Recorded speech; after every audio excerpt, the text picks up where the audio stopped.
जोर से ताली बजा के अभिवादन कीजिए। दोनों हाथों से ताली बजा के अपने प्रधानमंत्री जी का अभिवादन करिए।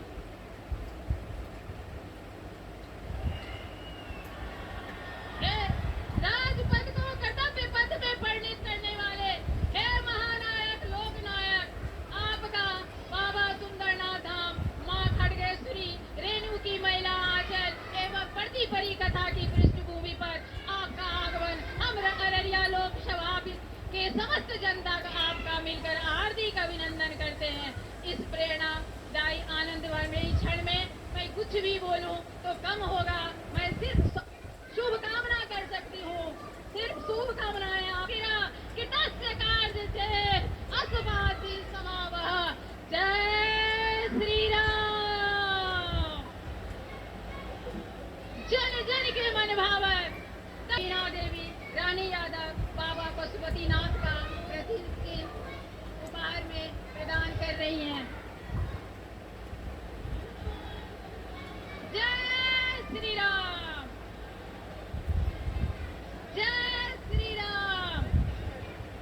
सभी महिलाएं हमारे प्रधानमंत्री को अपना उपहार प्रदान कर रही हैं। नारी बंधन अब पंडित अजय झा भगवान परशुराम का तस्वीर उनको भेंट स्वरूप प्रदान कर रहे हैं। विधायक जी विजय मंडल विद्यासागर के सामने है।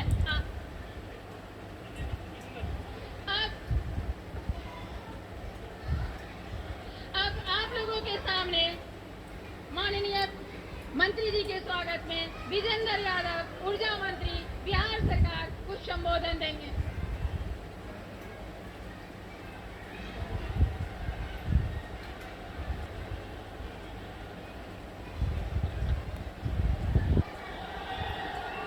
धनेश्वरनाथ रेणु की इस धरती पर आपका स्वागत करते हुए हम तमाम लोगों को अपार हर्ष हो रहा है। 2-3 बार इस सम्मानित मंच पर मौजूद हम सबके गौरव, हम सबके अभिमान, हमारे भारत के प्रधानमंत्री आदरणीय श्री नरेंद्र मोदी जी मौजूद इस सम्मानित मंच पर अररिया से हमारे एनडीए के प्रत्याशी भाई प्रदीप सिंह जी, मौजूद यहां पर सुपौल से हमारे एनडीए के प्रत्याशी आदरणीय दिलकेश्वर कामत जी, मौजूद इस सम्मानित मंच पर तमाम एनडीए के वरिष्ठ नेतागण मौजूद यहां पर, तमाम आदरणीय मंत्रीगण मौजूद यहां पर, तमाम आदरणीय विधायकगण मौजूद यहां पर, भारतीय जनता पार्टी, जनता दल यूनाइटेड, लोक जनशक्ति पार्टी की शौचालय तक की चिंता प्रधानमंत्री जी ने करने का काम किया। एक तरफ जहां हमारा एनडीए गठबंधन विकास के मुद्दे पर हर रोज आगे बढ़ने का काम कर रहा है, प्रधानमंत्री जी ने हम सबको लक्ष्य दिया कि 2047 तक हम लोगों को भारत को एक विकसित देश बनाना है। भारत विकसित देश तब बनेगा जब भारत का हर राज्य विकसित बनेगा, जब हमारा हर एक जिला विकसित बनेगा, हमारा हर एक प्रखंड विकसित बनेगा, हमारी हर एक पंचायत, हमारा हर एक गांव विकसित बनेगा। ये लक्ष्य प्रधानमंत्री जी का 2047 तक का है। पर ठीक इसके विपरीत विपक्षी दलों का जो गठबंधन है वो भ्रम फैलाने का प्रयास करता है, संविधान को लेकर, आरक्षण को लेकर, लोकतंत्र की हत्या को लेकर। ये एक ऐसा विपक्ष है जो पूर्णतः मुद्दाहीन है। इनके पास कोई उठाने के लिए मुद्दा नहीं है, तो डराने की राजनीति की जाती है कि संविधान को समाप्त कर दिया जाएगा, आरक्षण को समाप्त कर दिया जाएगा। आज प्रधानमंत्री जी के इस मंच से प्रधानमंत्री जी के सामने प्रधानमंत्री जी के ही शब्दों को दोहराते हुए आप लोगों को विश्वास दिलाना चाहता हूं कि जब तक हमारे देश के प्रधानमंत्री आदरणीय नरेंद्र मोदी जी हैं, तब तक न देश में संविधान को कोई खतरा है, न आरक्षण को कोई खतरा है। और आज इस मंच से मैं मेरे नेता, मेरे पिता आदरणीय रामविलास पासवान जी के संघर्षों की कसम खाकर आप लोगों को विश्वास दिलाता हूं कि जब तक चिराग पासवान जीवित है, न आरक्षण पर, न संविधान पर कभी कोई खतरा था, न भविष्य में कभी कोई खतरा आएगा। ये वादा आप लोगों से करके जाता हूं। पर साथियों, ये समझने की जरूरत हम लोगों को भी है। ये वो लोग हैं जो लोकतंत्र की हत्या की बात करते हैं, जिन्होंने सन 75 में आपातकाल लागू कर सही मायनों में लोकतंत्र की हत्या करने का काम किया था। आज ये लोग हम लोग को लोकतंत्र की दुहाई देने का काम करते हैं।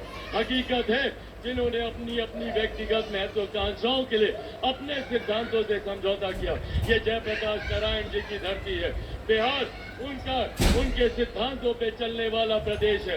उस वक्त की पीढ़ी ने एकजुट होकर, एकत्रित होकर जयप्रकाश जी का समर्थन करने का काम किया, और कई उनके अनुयायी हैं जो अपने आप को उनका अनुयायी बताते नहीं सकते, पर आज उसी कांग्रेस की गोद में बैठे हुए हैं जिसके लिए जयप्रकाश जी ने कांग्रेस को सत्ता से बाहर उखाड़ फेंकने के लिए संपूर्ण क्रांति का नारा देने का काम किया था। आज ये लोग उन्हीं के साथ मिलकर गठबंधन में बैठे हैं। साथियों, अब ये हम लोग को चुनना है। क्या हम लोग को गाली देने वाली सरकार को चुनना है या आपको सम्मान देने वाली सरकार को? एक तरफ वही राजद है जिन्होंने 90 के दशक में माँ बहन बेटियों का घर से बाहर निकलना बंद कर दिया था। आज वही लोग माँ बहन बेटियों को खुलेआम गाली देने का काम करते हैं।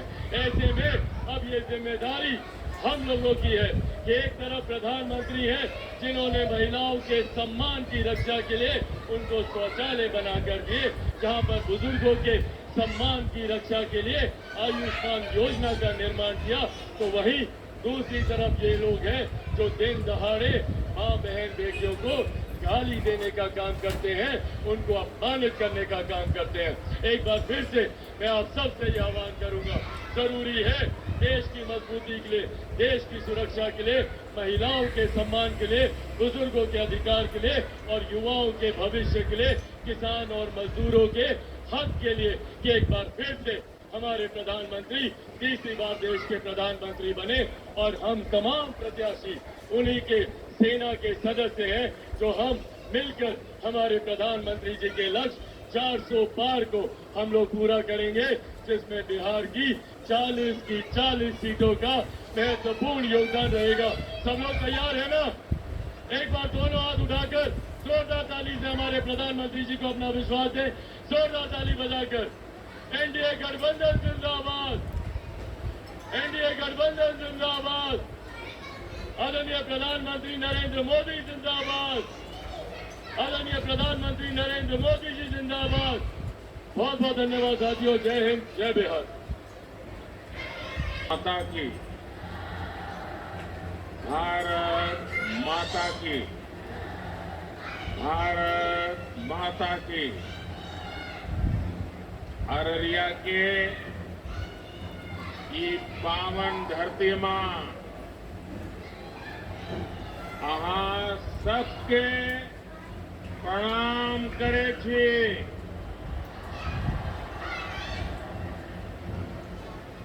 अररिया गणेश्वर नाथुरेण जी की भूमि है, और जब भी मुझे यहां आपके बीच आने का अवसर मिला है, हर बार बाबा मदनेश्वर और मां काली की कृपा और आप जनता जनार्दन आपका भरपूर आशीर्वाद मिला है। आज भी अररिया और सुपौल का ये स्नेह मेरे लिए बहुत बड़ी ऊर्जा है, बहुत बड़ी शक्ति है। मैं आपको विश्वास दिलाता हूं, आपके इस कर्ज को उतारने के लिए मैं और ज्यादा मेहनत करूंगा और तीसरे कार्यकाल में आपके हित में देश के हित में और ज्यादा बड़े फैसले देश लेने वाला है। साथियों, मैं हिंदुस्तान के कोने कोने में इन दिनों जनता जनार्दन के आशीर्वाद मांगने के लिए जा रहा हूं और देश के कोने में जहां जहां गया, शहर हो, गांव हो, पुरुष हो, स्त्री हो, युवा हो, युवती हो, पूरे देश एक ही बात कह रहा है, फिर एक बार, फिर एक बार, फिर एक बार। भाई और बहनों, आज दूसरे चरण का मतदान भी चल रहा है। ये लोकतंत्र का महापर्व है। मेरे सभी मतदाताओं से, विशेषकर युवा वोटर से अपील है कि ज्यादा से ज्यादा संख्या में वोट डालने के लिए जाएं। मैं जानता हूं गर्मी का समय है, लेकिन विपरीत परिस्थितियों में भी हमें देश के हित में लोकतंत्र की मजबूती के लिए